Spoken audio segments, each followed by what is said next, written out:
Down at Calshot Beach for another January cold fishing session. I say cold, behind me you can see the glorious sunshine. Right up at Calshot, further up there you can see the activity centre, you can see the beach huts. I come in halfway down the beach huts and I've walked all the way down here just for a bit of peace, because a lot of people kind of accumulate down by the beach huts. It's absolutely stunning here. I've walked as far as I can be bothered. Down here in the distance over there, you can see Leap Country Park and the dolphins. Just thought I'd come out because high tide's about 3 o'clock, give it a go. I've read a lot of reports that there's not much coming out of here at the moment. It is January, February can be real rough months for catching anything, but I thought you've got to be in it to win it, give it a go. So I'm going to set 2 rods up with some flappers. I've got some sand eel baits and I've got some squid. Stunning, absolutely stunning. You can see all the way over there to the Spinnaker Tower. So there's Portsmouth. If you watched my last video, you'll know that I was fishing Magazine Lane, which is all the way around the corner on the left. You've got Gosport, Portsmouth, and then over there across the water you've got the Isle of Wight. Lovely day. I've taken my coat off because I'm hot already, because I've walked all that way. That's a good way of warming yourself up. New boots for Christmas, a little present to myself, some Carrymore. These are water resistant thermal boots. They're more like trainers, they're super soft, but the only thing which will stop me fishing is cold feet and a cold head, and I don't think I'm going to suffer with either of them today. Well, I'm going to stop waffling on. I'm going to get the rod set up and then we're going to chuck some lines out. We've got 2.5 hours till high tide, and then I'm going to fish it for about half an hour to an hour down, depending on the conditions. If we get pulled about with weeds and stuff like that, then maybe I'll consider giving up a little bit earlier. But looking at it, I think it should remain calm. We'll see. We'll just see. We can only see, can't we? But let's get those rods out.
So I'm fishing a pulley pennel on one rig and I'm going to do the flapper on the other.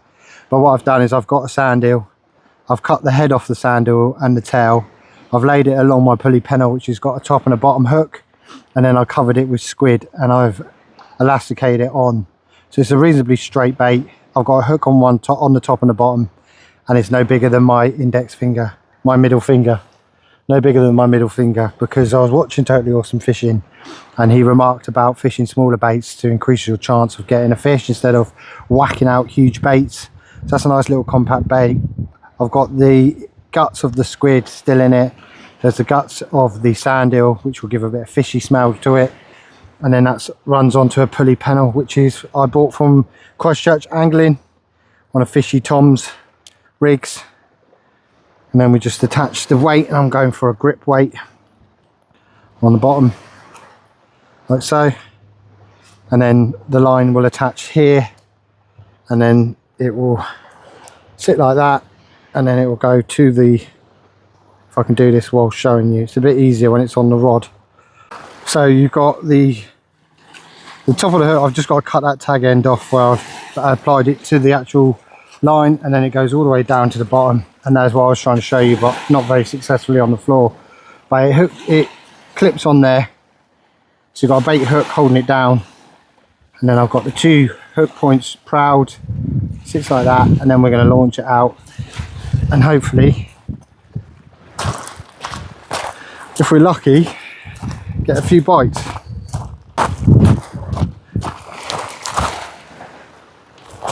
Just get this one out and then I can mess around with the second line.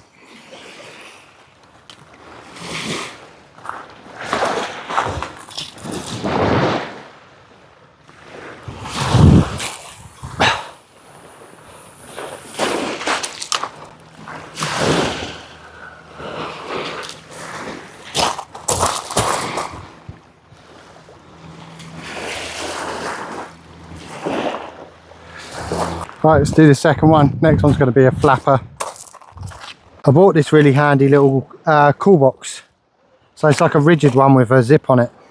So what I do is I'll just keep my bait in there and then I can chuck my elastic in there as well, and I don't really want my knife hanging around. But what I've done is I put it in a plastic container so it doesn't stink it up too much. Well, with sea fishing everything gets disgusting anyway, but yeah, I've got that, and then I've got a rig wallet to go with it. And then my little lights, extra hooks and bits and bobs I need. Yeah, that's really handy, that. I've really enjoyed using that. Right, let's rig up and get out the second one. So it's just a little flapper rig, bit of squid on it, small hooks. Wonder how many people are like me and put their rig down on the stones and then can't find it. It's right underneath my foot. Lucky I didn't tread on that. I do that a lot. It's really silly, isn't it? Right, now I need a connector for it. Okay, right. I'm going to take that with me so I don't make the same mistake twice. Absolutely stunning day. A fish would be amazing because all I've had, well, for my first fishing trip of the year down Magazine Lane was a pouting. Just before Christmas was a small bass and a pouting on a session when I went with my dad and my son. But I'm going to put a lot of effort in this year, a lot of sessions, even if it means fishing in January and February like now. I'm going to put a lot of effort into catching something decent this year. Now, this Calshot Beach fish is a lot better at night time. I've had a decent smooth hound. There's actually a video on the channel down here in the summer months, late at night on a last cast actually that was. But it can be a bit of a nightmare down here for catching anything during the day. I've had a small ray, I've had a few bass down here during the daytime. Taking a punt, aren't we, really, at the end of the day? Because there's a break in the weather. We've had loads of snow, we've had loads of rain, we've had high winds, we've just had a storm, and we've got more wet weather coming tomorrow. So we're just taking that opportunity in some winter sunshine to get out, wet a few lines. And that's all we can do, really, isn't it? Right, I need to get rid of those tag ends before I do anything else. When I cut the tag ends, I don't drop them to the floor and leave them to litter the environment. I take them back with me. I'm a very big advocate of not leaving stuff when I can. Obviously, you snap off, you break off, you can't do anything about it, but deliberately leaving plastic in the environment does nobody any favours. Just make sure that's all secure so it don't fly off. Make sure my knots are okay. Yeah. Make sure it's all good on the eyes. Okay, right, we're going to flick this flapper one out, and then I'm going to sit down with a drink and take in some of this lovely January sunshine.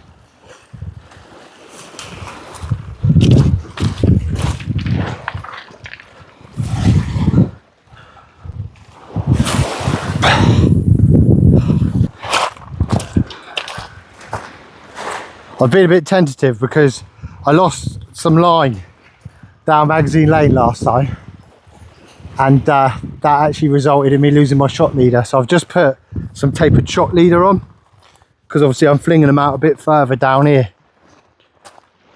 and that was my first cast since I put the shot leader on. So I'm always worried that it's going to fly off, and it beds in a bit once you've had it out a few times. But I just use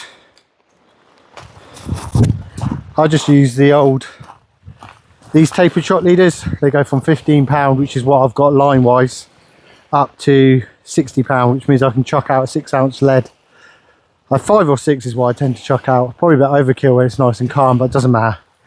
But yeah, so I think these are really handy, and it saves you having a big clunky knot from your line to your shock leader, because if you're putting 60-pound line, if you're putting a 60-pound leader knot onto your smaller line, when that goes through the eyes of your rod, it's a big old knot, especially if you're a novice like me.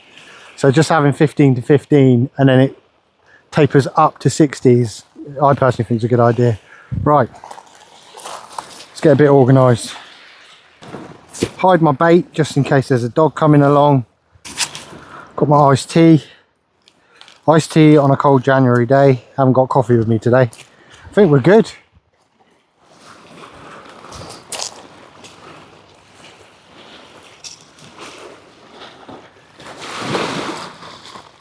Find a good spot so I can set the tripod up. There we go. Right, they've been in for a good 20 minutes. I'm going to bring them in, make sure we're not fishing with empty hooks.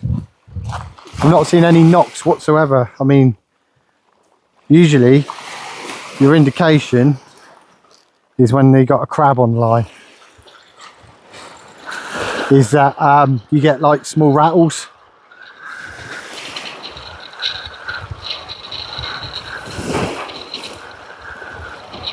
I've not even had them, so the water's flat calm, the rods are flat calm. I've been sat in the sunshine.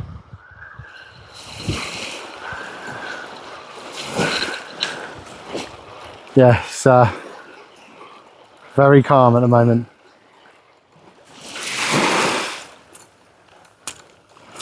The baits are untouched.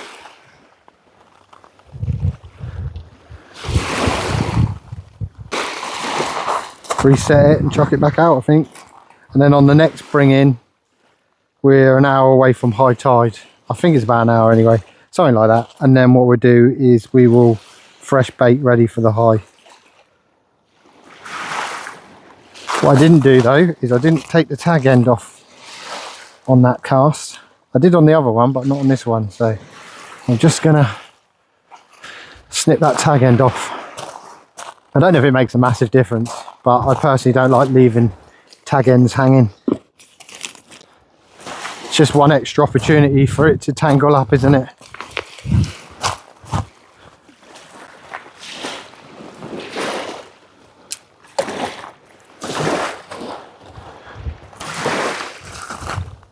Do you know what? I'm going to leave these on here.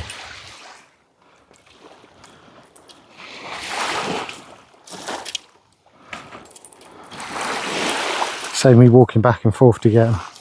Right, let's get this one back out, check the other baits. Quite surprised that there's no crabs on it at the moment. It's odd. I'll tell you what though, it was compared to Magazine Lane and that reeling in at Magazine Lane when I kept snapping off and it kept getting stuck. This is a different ball game. I like it down here. It's one of my regular marks, but I do need to try Magazine Lane again and not be scared off by the fact that I snapped off. A few people give me tips in the previous video.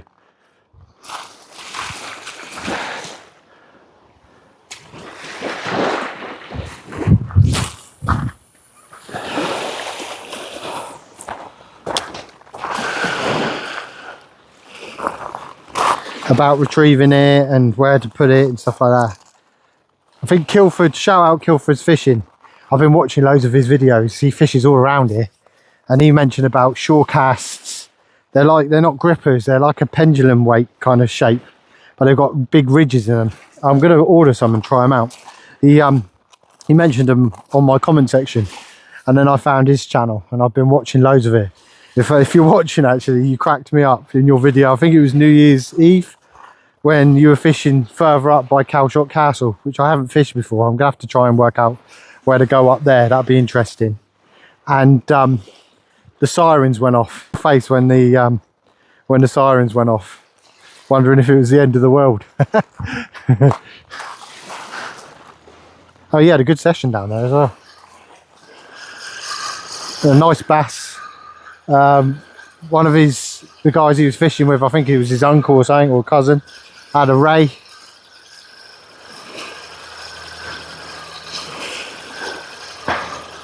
Quite a few fish between them actually, to be fair, and his dad as well. Baits are still intact. Top one's a bit tangled, but I think that just happened on the way in, to be fair.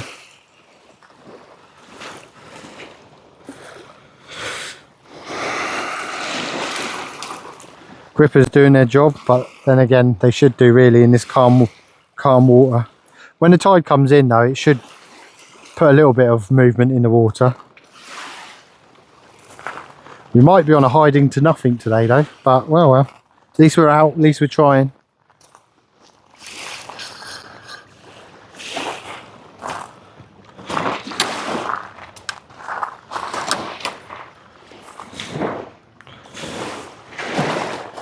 Fluff that up, didn't I? It's not what you want there. What I did there is I wound up too tight, too far, and the swivel got stuck in the top eye. And if you've done that and then you cast out, that's when you crack off. So just reset that. This is amateur fishing by an amateur, by the way.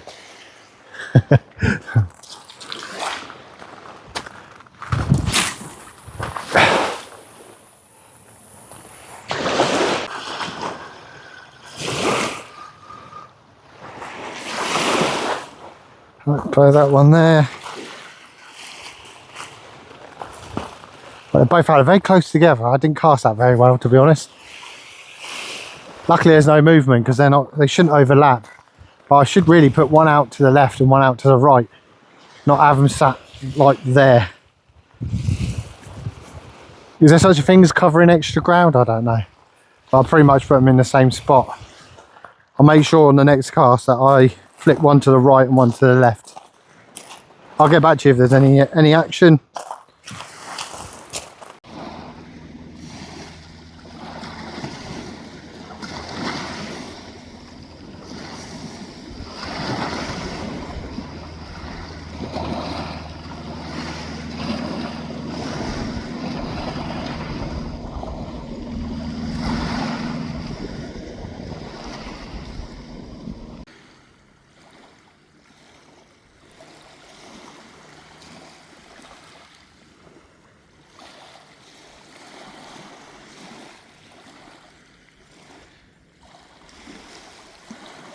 Tide's starting to come in. I've moved the rods up a little bit. It's not gone up massively, but it's definitely on the way up. We're about 30 minutes, we're about 30 minutes from high tide. I've just freshened up. I put some stinky, juicy sand eels on both lines now. So one with a slightly bigger 2-hook flapper. The top one's got sand eel wrapped on nice and securely, and the bottom bit's got a decent sized bit of squid. And then on the other hook, I've just refreshed the pulley pennel. I've actually put 2 sand eels and I've wrapped them on nice and tight, cut the head off. And they were oozing loads of juices and stuff. I've just not had a bite, but I'm persevering. I'm still trying to remain optimistic. I knew what I was getting myself in for. I knew that predominantly January during the day on the Solent, you know, there's plenty of people out there blanking. But I'm in it. I'm trying. You know, you can't catch a fish when you're sat on the sofa. So I'm going to keep persevering. See if these fishy baits just put a little bit of scent in the water. If there's anything out there scratching around, they might be tempted by that. I don't think the squid was really doing anything. The squid was untouched. The sand eel had been nibbled, but I'm going to assume it's small crabs. I don't think there's anything really out there, to be honest. But that's fishing, isn't it, in the winter months. I'm just grateful it's not freezing cold. If you like this kind of realistic approach to fishing and you haven't subscribed already, hit that subscribe button, help this channel grow. I'm going to share all my trips, wins and fails. Sea fishing, beach fishing in the UK is really hit and miss. I know you got those anglers out there which show big catches all the time, but I don't know how many hours they're putting in on the beach. Not to say that, you know, there's plenty of people out there with the skill to who know the tides, know the marks, everything like that. I'm just sussing my way out around. I'm just sussing things out as I go, giving it a good, putting in the hours and sharing with you guys the results basically. And this one, if it's a blank, it's still going to go up on the channel. It's been a nice day, it's been a nice afternoon sat down here on the beach. watching the container ships go by, watching the cruise liners and the ferries go past, soaking in a bit of that January sunshine, and just watching expectantly as those rod tips don't move. But I don't know, I'll get back to you if we get any bites. So the sun's on its way round the back down that side, so it's moving down and out of sight. I don't know if it's going to have any effect on the fishing. I had one almighty whack on that rod on the left hand side. I was actually on the phone to the wife just checking in, and nothing else has happened, so I've just left it. It was the weirdest thing. It like pulled, it was just one big tug and then absolutely nothing, and there's no movement again. So that's the only bit of action we've had so far. It's just one big tug. I don't know if that's the grip weight moving or it's just weird. It was genuinely the weirdest move on a rod I've seen. So it kind of just went doof, and then that was it. No slack line, no extra rattles, no any other movement. That was about 3 minutes ago.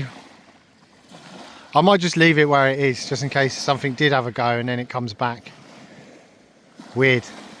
That is the weirdest weirdest movement I've seen.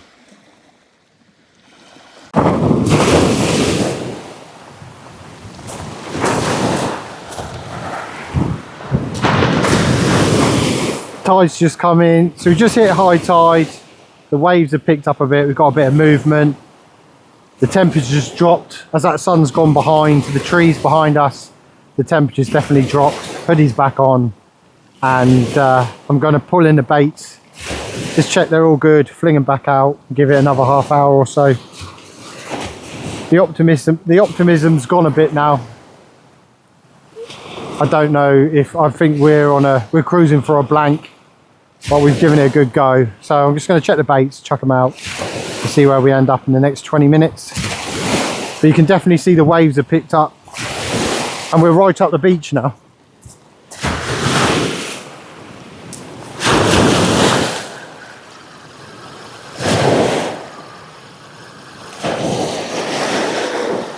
There was no movement after that weird bang, and I couldn't for the life of me tell you what it was either. Part of me thinks maybe I missed a bird hitting the line or something, but I haven't really flung them out that far. A little bit of weed on the top of the line as well.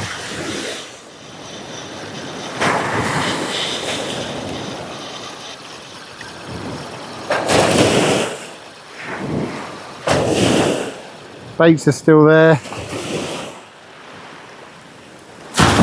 Yeah, baits are still there. We're picking up a little bit of weed now, which I thought was going to happen with the change in the tide.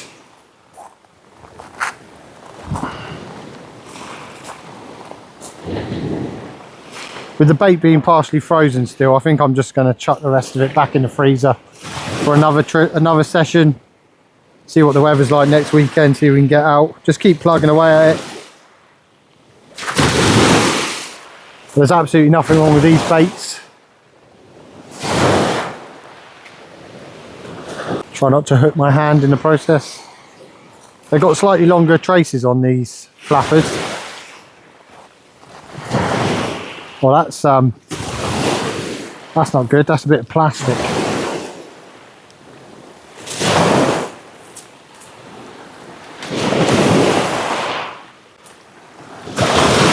We'll take that plastic home with us, take it out of the water system.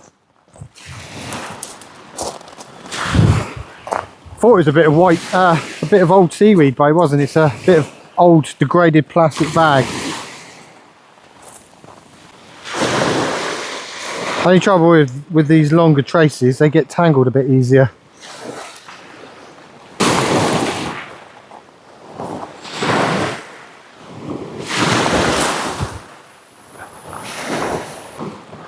Chucked out a bit further this time. And that can stay out there for the last 20 minutes. Check this one.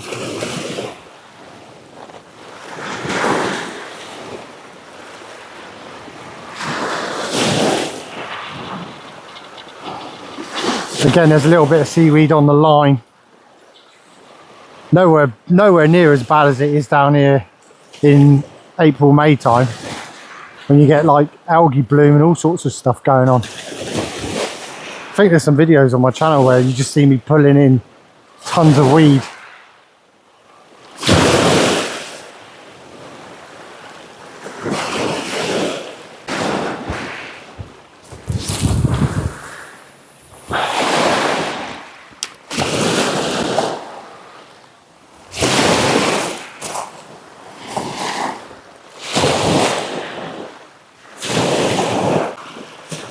I couldn't catch it on camera, but it looks like there was a drone floating in the water on its way down out the channel. Someone came over with their camera. I pointed it out, and they couldn't get the zoom on their camera to work very well either, but definitely looked like someone's lost a drone in the water. That'd be an expensive trip out, wouldn't it?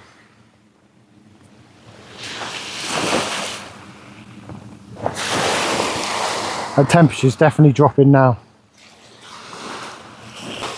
Ever the optimist, I'm still looking at those rod tips.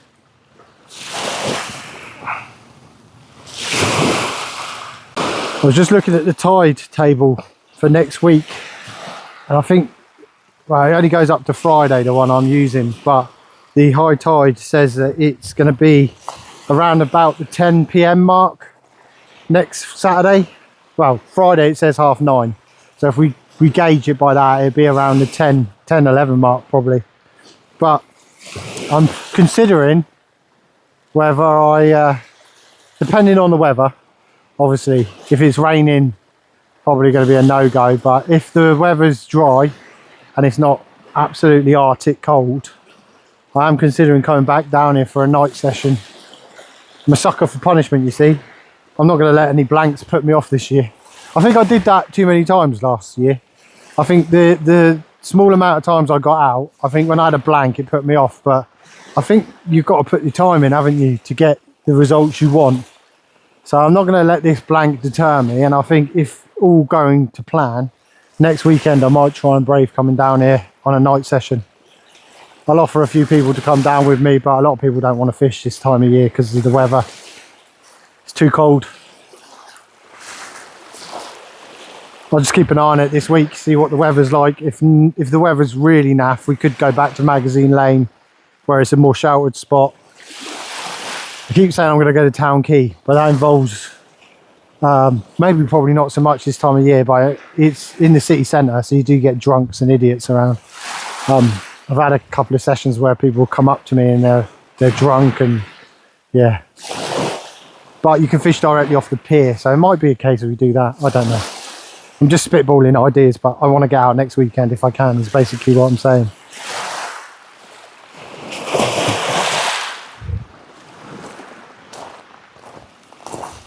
Hanging on as long as I can. I have got to go to Tesco's on the way home because I've got to pick up some budget cooking ingredients from my other channel, my main channel, Weary Wolf Adventures, if anyone's not seen it. That's where I do a lot of budget cooking and allotment stuff. So I'm kind of playing it by staying out as long as possible, getting to the shops and getting at home so I can spend some time with the wife and kids as well.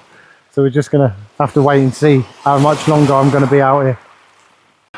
Back home, no fish, not even a bite. That's the first blank of 2026 out the way. It was nice to get out. It was glorious with that sunshine. It's a peaceful little spot to fish. Just no fish. It's one of those things, and like I said, I'll share the ups and downs of fishing on this channel this year, squeezing as many sessions as I can and share with you the ups and downs of it. So thank you so much for watching. If you want to follow my adventures of fishing in 2026, where I hunt down and hopefully we've got a whole year to at least get 1 or 2 decent fish, hit the sub button, hit subscribe, jump in the comments if you've got any tips and advice, if you fish Calshot or any of the local marks around this Southampton area, and I'll hopefully see you in the next video. Thank you for watching. Bye bye.